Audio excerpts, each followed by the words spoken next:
lahat ng project ng DD-Sheet tinapos ni BBM, pero sa kanila budgeted na po na para matapos yung project. Hindi natapos kahit may budget, full budget na yon, hindi natapos. Naghanap ang Pangulong Bongbong Marcos ng budget para matapos ang natenggang project. So wala po siyang pag-iisip ng mga politiko na project ni ganito, ni ganito. Hindi Katulad siya ng kanyang ama na matino ang pag-iisip na para sa bayan, para sa taong bayan, para sa Pilipinas, para sa Pilipino. Natapusin yung project, di ba? Hindi kung sino-sino. Kasi taxpayer project yan eh. Hindi naman kung sinong administrasyon, di ba? Pero as napansin nyo ngayon, sa 2 years ni Pangulong Bongbong Marcos, lahat ng big projects ay tapos. Ngayon i-extend pa ulit to hanggang Bacoor na.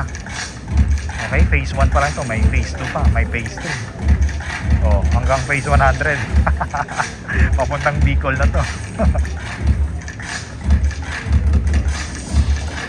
Like. Para naman sa MRT-7 na tatahak mula sa Quezon City hanggang Bulacan, inaasahan ko na magamit na ito upang maranasan ng tinatayang 300,000 pasahero ang pangakong 35 minutong biyahe sa magkabilang dulo. Sabik na rin akong makatanggap ng paanyaya sa pagbubukas ng unang yugto ng North-South Commuter Railway. Grabe. Mga kababayan, ang ating Pangulong Bongbong Marcos. Ayan na po.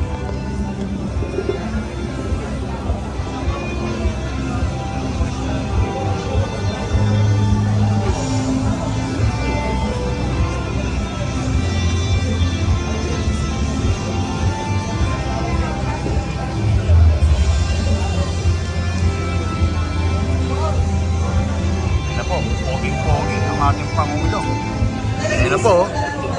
Poging-pogi ang ating Pangulo. Yan.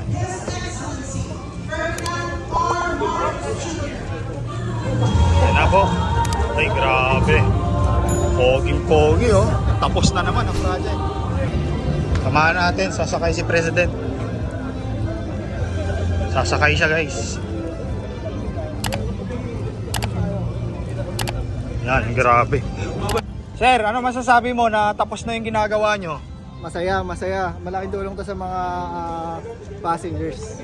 Ilang taon nyo to tinapos, sir? Tulungan niyo ako dito. Ilang taon nyo tinapos to?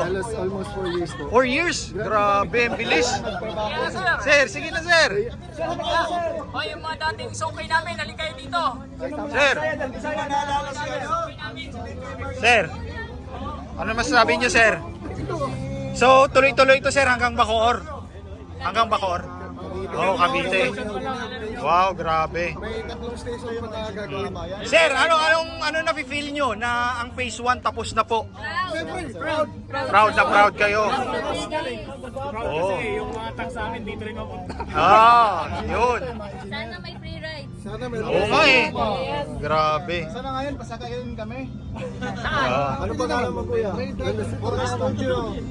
galing. Ano po ang pangalan ng ating artista? Kami yung laging nakatingala dyan natin. Sir, ilang taon tatapusin yung hanggang Bacoor, Cavite? Makakilala ka dito. Ayun. Additional 1 year, 2 years? Matagal kasi itong simula 2020.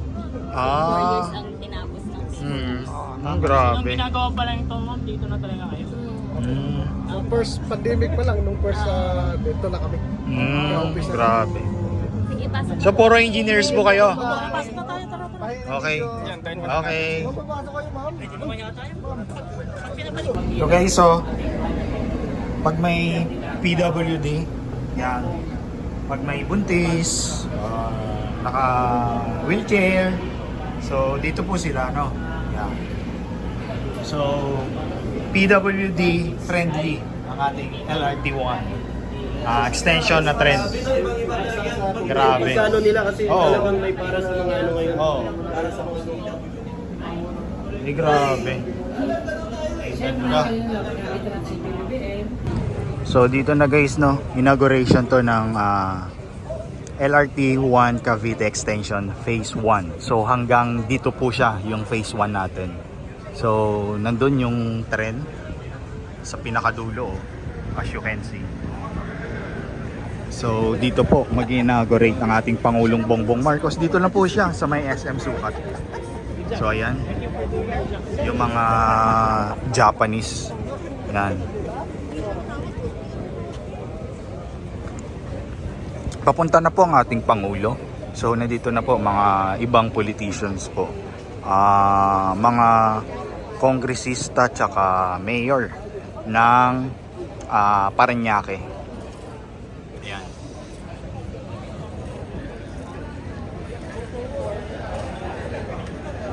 And we will be announcing once again the different batches for the photo opportunity with the President. Mga senador nandito na rin po. Senator JV Ejercito tsaka si Senadora Cynthia Villar. Secretary Cesar B. Chavez, Minister Nihenday Suke, Senator Cynthia Villar, Senator J.B. Ejercito, Representative Edwin De Leon, Mamaya na tayo dyan pag nandyan na po ang Pangulong Bongbong Marcos. Representative Danny Mercado Revilla, JICA Chief Representative Takema Sakamoto, Yan. Secretary Ramiro Revilla, So, yung mga inibintahan, nandito na po. Si PBBM na lang. Tapos yung iba, kumakain pa dito. Alright? So, kumakain pa sila dyan. Ang galing nito, build better more. Yan. So next, batch 2, please take note. Concessionaire. Grabe ito. Mr. Jose Martinez, Sabi ng mga kontra, mga didilis na wala daw tawag dito, major project ang ating Pangulong Bongbong Marcos at hindi daw tinuloy. Ano tawag dito? Ang daming inauguration yung tulay doon sa Mindanao na binatikos nila, di ba? So hindi ba major project yun na natapos ng ating Pangulong Bongbong Marcos? At ito na naman, LRT extension, inumpisahan lang, hindi naman tinuloy na matapos. Pero ang Pangulong Bongbong Marcos, tinapos niya to, yung Phase 1. So yung Baclaran, na pinakala station, pupunta na po siya guys sa tawag dito, doon sa tapat ng Baclaran Church. Okay, so doon po yun ang Phase 1 mag-i-start sa Baclaran Station, tapos Baclaran Church, tapat ng Baclaran Church. Redemptionist ata yun na station. Pagkatapos nyan guys, MIA Station, okay, Manila International Airport Station. Pagkatapos po nyan guys is yung PITX Station, okay, or Asiana Station something ata yan, pero sa may PITX po siya. After po nyan, yung ating dito Ninoy Aquino Station. Pagkatapos dito na po Dr. Santos Station. So ito po, stasyon na po ito, no? Hindi lang natin maano dyan, stasyon na po yan dyan. Ito ata yung sa likod, oh. Kasi magkakaroon ng terminals po dito ng ating mga sasakyan na dito po sila lalapag, or dito yung pinaka last station. Kaya may terminal station din po dito na Palas Piñas, tawag dito, Parañaque. So magbe-benefit po talaga dito ang Parañaque tsaka yung Las Piñas. So as you can see, may ganito po yan. Station din po ito, no? So ayan guys, grabe ito. Sinasabi nila na walang ginawa ang ating Pangulong Bongbong Marcos, pero ano po ito, okay, puro big projects po ito. Yan. So ang galing. So nandito na po yung mga Japanese na yung mga ano dito, contractor. Yan. Tapos mga politicians. Ito yung Japanese na ano, engineer. Okay? Ng LRT1. So ayan na. Tapos si Congressman Tambunting. Okay? Si Senator JV Ercito, si Congressman Olivares, si Mayor Olivares, si Senator Cynthia Villar. Tapos yung ating So, DPWH pleasant morning to everyone, tawag our dito? honorable guests and distinguished participants. We are glad to welcome you to the DPWH Secretary. inauguration of the Alright? So ayan o. Aeroplano. So nandito lang po siya Parañaque at Las Piñas. So ayan si DILG Secretary. Ayan. Okay.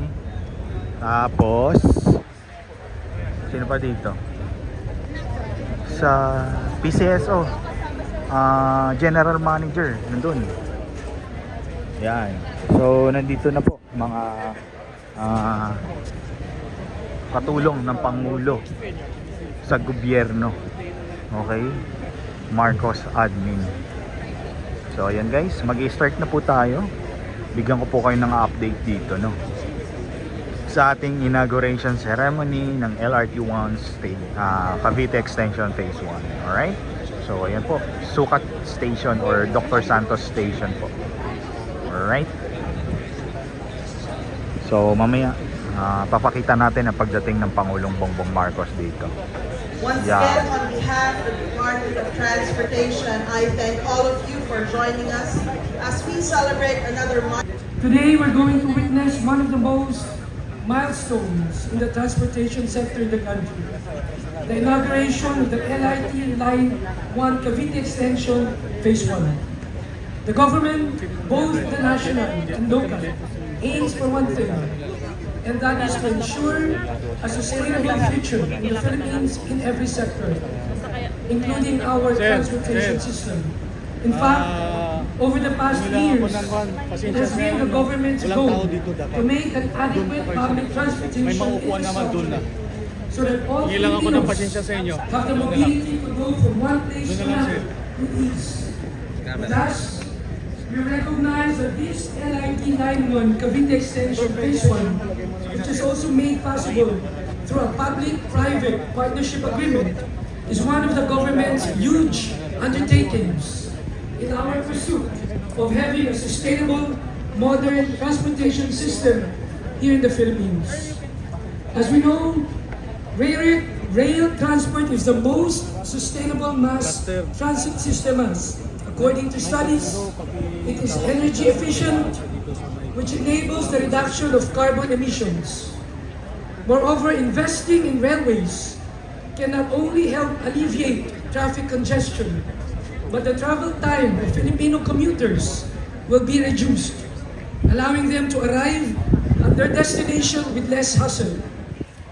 And most importantly, this project is a testament to our belief that at the heart of a good public transport system is inclusiveness.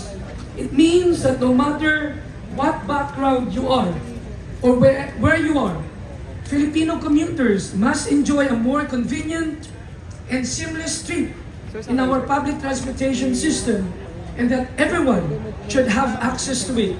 Kaya naman, tayo po ay nagpapasalamat sa lahat ng ahensya na nagtutulungan upang maging posible ang proyektong ito.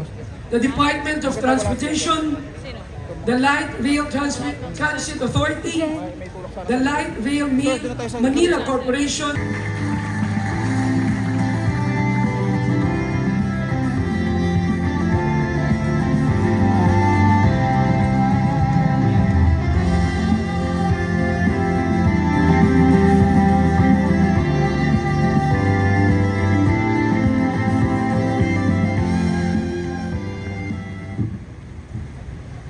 Your Excellency, President Ferdinand Marcos Jr., Secretary Jaime Bautista, other cabinet members, distinguished government officials, LRT Colombia, Gustavo Petro. He said, a developed country is not where the poor own cars. It's where the rich ride public transport.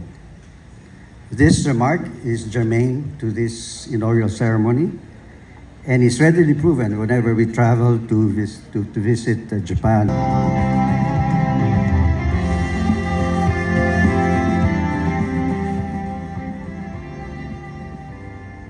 Your Excellency, President Ferdinand R. Marcos Jr., fellow workers in government, distinguished guests, ladies and gentlemen, good morning.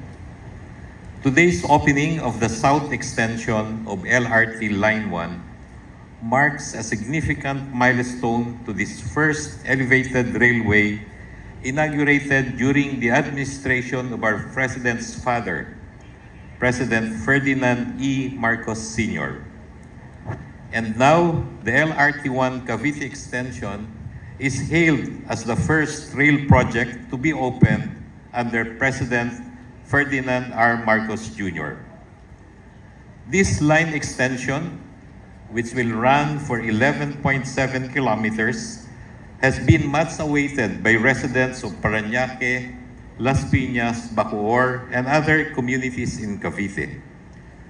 The opening of the 5 of 8 stations will dramatically improve public transport into Metro Manila coming from the south, which has long been plagued by daily traffic gridlock. When the 3 additional stations are eventually opened, LRT1 will stretch for 31.7 kilometers with depots in Baclaran and Zapote. Travel from Baclaran to here will just be 25 minutes. That alone is a huge improvement for the daily commute of residents from here. LRT1 operator, the Light Rail Manila Corporation, will use 4-car, 4th-generation light rail vehicles, or LRVs, which we unveiled and presented to the President back in July last year. LRMC has enough LRVs to deploy 30 train sets that can accommodate an additional 300,000 passengers on top of LRT's once average daily ridership of more than 320,000 commuters a day. Why are we launching this rail extension here at Dr. A. Santos Station is to highlight the intermodal transport facility available. So, train passengers can conveniently transfer to buses, jeepneys, taxis, TNVS, or private vehicles. We are grateful to the Japan International Cooperation Agency, or JICA, for the financial support to this project. Also to the Light Rail Transit Authority for the right-of-way acquisitions, and to LRMC, the project's concessionaire, who bore the cost of constructing this extension line. We anticipate the early completion of the last 3 stations, Las Piñas, Zapote, and Yogin Bacoor, Cavite, to be able to extend the benefits of efficient, comfortable, and affordable train rides to more communities south of the metropolis. As we have often said, these rail projects are game changers in our effort to transform the country's transport system. They generate jobs and livelihood for those residing within or around project sites.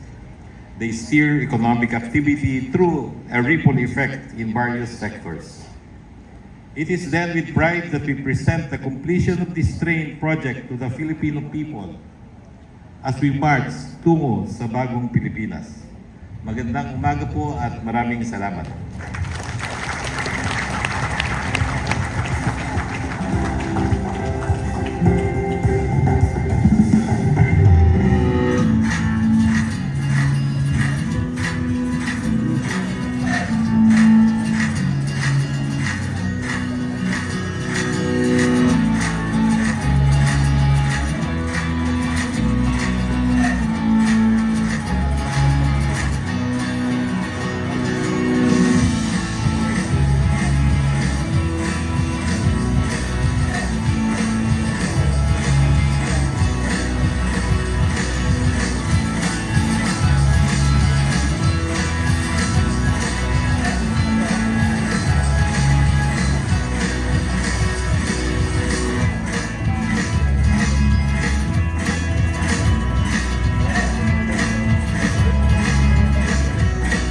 Grabe, ganda.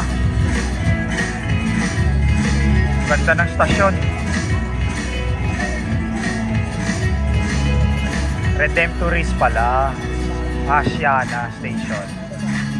Pagkatapos, Manila International Airport or MIA Station. Tapos PITX Station. Ganda. Tapat ng McLaren Church yan. Ayan, MIA Road Station.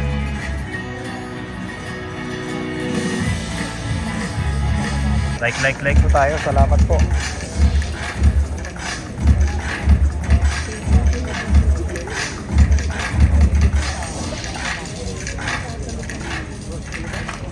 Thank you, Secretary Bautista. At this point, we shall now proceed with the unveiling of the station marker at the Dr. Santos Station. This marker symbolizes the culmination of our collective efforts to bring modern and efficient transportation closer to the people. May we invite the President, His Excellency Ferdinand R. Marcos Jr. to lead this historic event. Likewise, may we invite Transportation Secretary Ayan na naman. Bautista and Mr. Issue na Pangilinan naman to yan sa kindly kontra. assist the President. Oh. Grabe.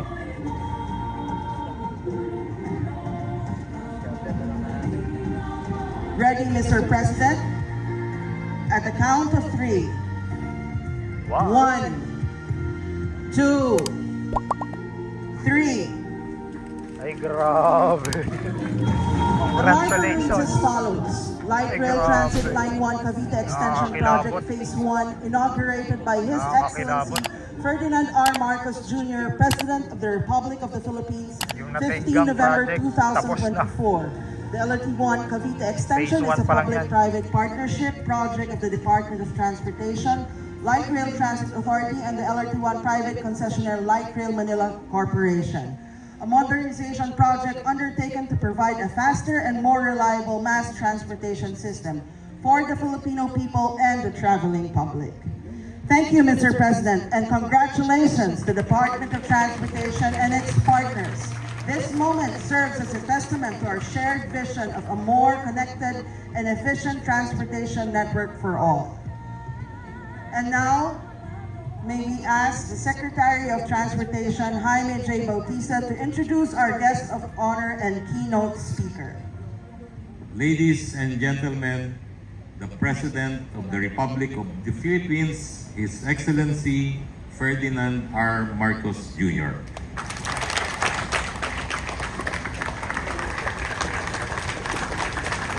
Thank you to our Transportation Secretary, Secretary Jimmy Bautista, honorable members of the Cabinet who are excitedly joining us here this morning, the honorable members of the Senate, and the members of the House of Representatives, Parañaque City Mayor Eric Olivares, Metro Pacific Investment Corporation Chairman MVP Manuel Pangilinan, our partners in the private sector, my fellow workers in government, other distinguished guests, ladies and gentlemen, a very good morning to you. Today, we build on the dreams and dedication of those who came before us. The LRT-1 Cavite Extension has become a reality because 40 years ago, one man had a bold vision to build a modern transit system. Like many monumental undertakings, the concept of the light rail transit was first met with doubts.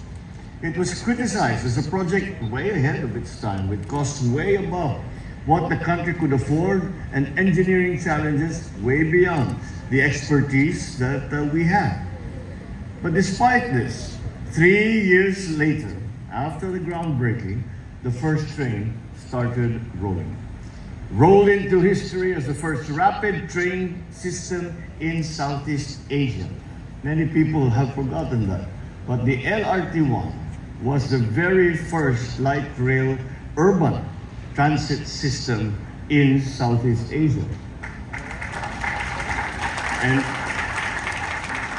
And since then, people who have now discovered the joy of an easy commute. Above all, as one of the biggest and most complicated public works at that time, It instilled pride in our people and reinforced the belief that Filipino talent and ingenuity can always overcome any odds. It broke bureaucratic reluctance to tackle the grand and the enduring, instead of being contented with the temporary and piecemeal. On this day, no one is happier than his son in seeing that his father's foresight is being validated by another work that expands mass transit that he had built for the people that he loved. The L1C project has been a long time in the making, spanning 5 administrations, starting with President Estrada to President Arroyo, President Aquino, President Duterte, and now to mine. We owe this progress and to the hard work and dedication of my predecessors. We must recognize their roles in helping making this dream a reality. And as we unveil the phase 1 of the L1C project, we are reminded of the simple yet powerful truth. The way forward is guided by learning from the past and honoring the values and traditions that shape our path towards a better future. The phase 1 extends the LRT1 Line 1, bringing us the first 5 new stations in Parañaque City. These stations, Redemptorist Asiana, Mia Road, Parañaque Integrated Terminal Exchange, Ninoy Aquino Avenue, and Dr. Santos, will serve as vital access points for many, many Filipinos. The Dr. Santos Station, formerly known as Sukat, is an intermodal transport facility offering multiple bays for public and private vehicles. This facility exhibits our firm determination to provide efficient, accessible transportation options for all. With the phase 1 completion, the LRT1 will have the capacity to serve an additional 80,000 passengers every day, significantly enhancing our current ridership. Commuters will now see a great reduction in travel time, allowing them to spend more time with their loved ones. By serving commuters across Metro Manila, Cavite, and neighboring areas, the whole project creates a smoother, more reliable mode of transport. Our journey towards a more seamless and modernized public transportation system does not end here. We are committed to building station after station, reaching as far and as fast as our people's needs dictate. Patuloy pa natin pinapalawak at pinapaganda ito. Tulad na lamang nitong pinagsisinayaan natin ngayon. At the same time, I recognize that countless rail projects, those conceived, broken ground upon, thoroughly studied, and even initially financed during my administration, may not see completion in my term. This is the nature of railway development and any large-scale development. This is not a short-term endeavor. It requires patience, persistence, and passion and commitment that extends beyond immediate timelines. Rail projects not only commence when soil is first taken from the earth. In fact, most of the heavy lifting is done during the preparations. Our role is to ensure that we have a roster of projects running along the pipeline so that the next generations will assume that these heritage projects and take on the responsibility to finish them. Carrying the lessons of the past, we aim to intensify our work on rail initiatives. The issues on road right-of-way must be resolved fast, and disputes must not hinder work. To attract foreign investment in the transport sector, we should leverage the Public Service Act that removes the 40% cap on foreign investment in railways. Finally, the public-private partnership or PPP hybrid model on L1C serves as a perfect template for future investment. With these in mind, we are pursuing more transportation projects. Dito sa LRT1 Cavite Extension, hangad ko na matapos ang natitirang 3 istasyon hanggang Bacoor, Cavite sa lalong madaling panahon. Ukol sa Unified Grand Central Station sa Quezon City na magsisilbing terminal kung saan magtatagpo ang 4 na linya, hangad ko na agaran nitong magkukumpleto. Nang sa gayon, handa itong magbigay ginhawa sa mga pasaherong tumatangkilik sa tren araw-araw. Para naman sa MRT-7 na tatahak mula sa Quezon City hanggang Bulacan, inaasahan ko na magamit na ito upang maranasan ng tinatayang 300,000 pasahero ang pangakong 35 minutong biyahe sa magkabilang dulo. Sabik na rin akong makatanggap ng paanyaya sa pagbubukas ng unang yugto ng North-South Commuter Railway.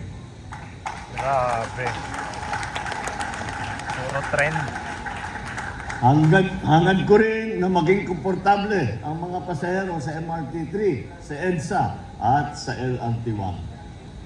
Hindi na sana kailangan maglakad ng mga pasahero mula sa MRT-3 North EDSA Station na malapit sa Trinoma para lang lumipat sa FPJ Station papuntang Balintawa o sa Caloocan.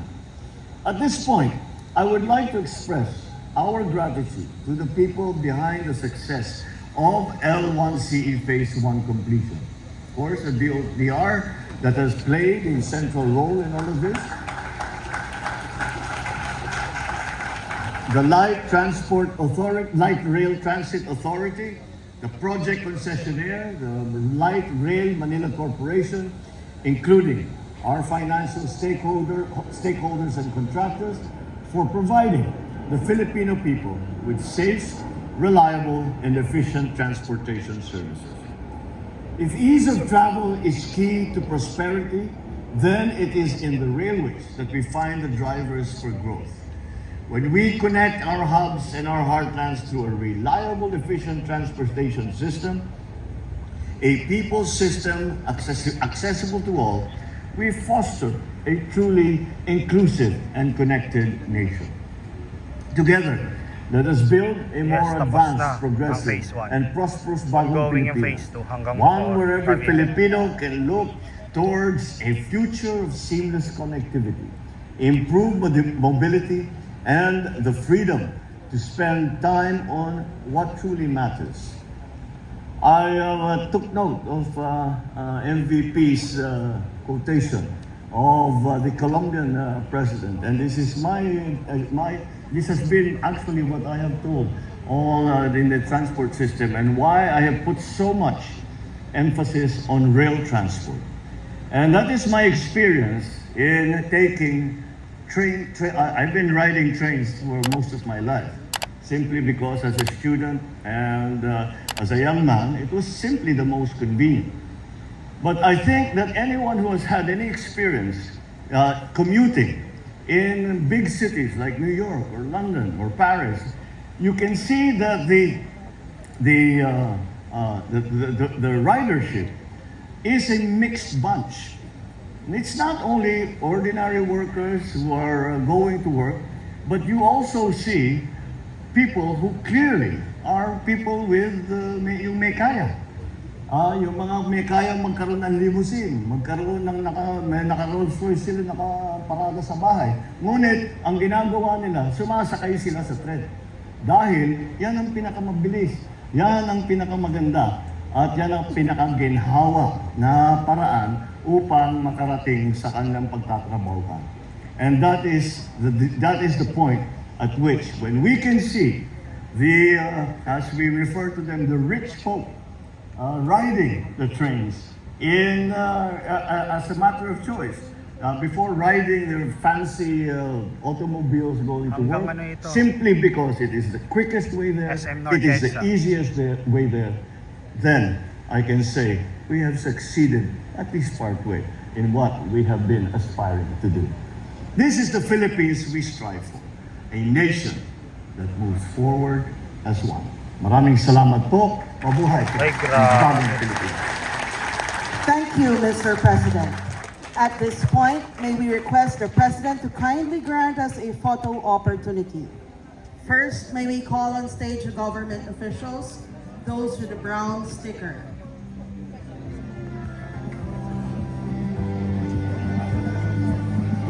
Our concessionaire, those with the orange sticker, please stand by.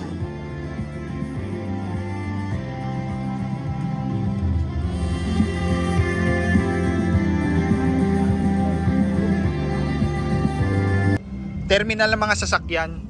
Yan. Alright? Tapos, bridge to. Terminal mga sasakyan na bababa ka dyan sa Dr. Santos Avenue Station, no? So, paglabas mo dito, may multicab. Meron na po dito mga tawag dito. Papunta ka ng Las Piñas, papunta ka ng tawag dito. Parañaque. So, kain na sila. Hmm.